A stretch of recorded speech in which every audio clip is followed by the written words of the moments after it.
Hi అండి. మా ఇంట్లో మా స్టైల్‌లో నేను చేసే పద్ధతిలో మీకు ధనియాల కార్పొడం చూపిస్తున్నాను. పొట్టు మినపప్పుతోటైతే మాత్రమే బావుంటుంది ఈ కార్పొడం.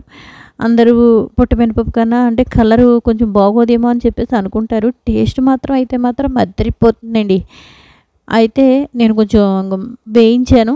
ఈ ఒక 15 రోజులైతే మాత్రం ఉంటుందండి. కారం కొంచెం ఎక్కువ వేసుకున్నా కూడా చాలా బావుంటుంది.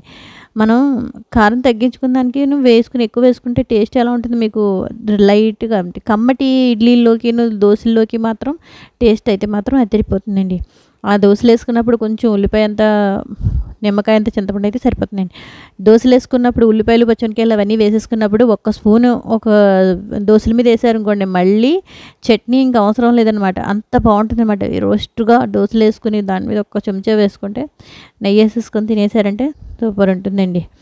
మళ్ళీ మళ్ళీ తినాలి అనిపించే ధనియాల కార్పొడం. వేడి వేడి ఇడ్లీలో అలా కొంచెం నెయ్యి తగిలించుకొని తింటే మాత్రం చాలా బావుంటుంది. నేను టిఫిన్‌లోకి మాత్రం ఈ విధంగా 2 రకాల చట్నీలైతే మాత్రం చేశాను.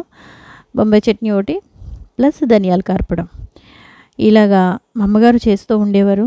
మనుషులు లేనప్పుడు మనుషుల విలువ తెలుస్తూ ఉంటుందండి. అప్పుడు తినడానికి ఎవరైనా సరే తల్లి ఉన్నప్పుడు తినడానికి పెడుతూ ఉన్నప్పుడు కొంచెం రెక్లెస్‌గా ఉంటూ ఉంటారు. ఆ మనిషి లేనప్పుడు విలువ తెలుస్తుందనమాట. మా అమ్మగారు చేస్తే ఇంక అస్తమాటికే తిండేనా అని అనుకునేదాన్ని. ఈవేళ ఆవిడ లేదు కదా! ఆ తిండే నేను చేసుకు తింటున్నాను.